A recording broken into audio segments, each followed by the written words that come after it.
Si ces parlementaires sont venus des 4 coins du continent africain pour prendre part à cet atelier, c'est parce qu'ils savent qu'ils ont un rôle important à jouer dans l'atteinte des objectifs mondiaux fixés par l'ONU-SIDA d'ici à 2020.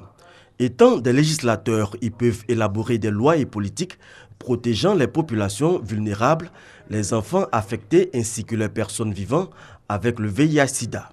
Ils peuvent également plaider en faveur d'un financement approprié pour les programmes de lutte contre la pandémie. Nous savons tous que dans la plupart des pays, les personnes qui sont porteurs du virus ou du sida ou les personnes qui sont très exposées au VIH et à la tuberculose sont victimes souvent de stigmatisation, de discrimination, de rejet même au sein de leur famille.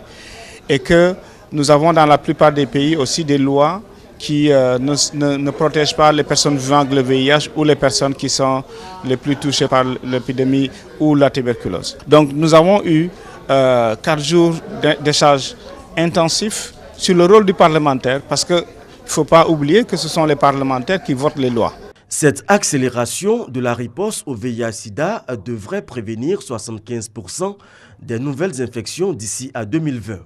Sans un engagement politique et financier efficient, il sera impossible d'atteindre ce résultat. Ce sera un honneur pour tout un chacun de nous, le jour où le sida sera éradiqué, de dire que j'ai apporté ma pierre à l'édifice.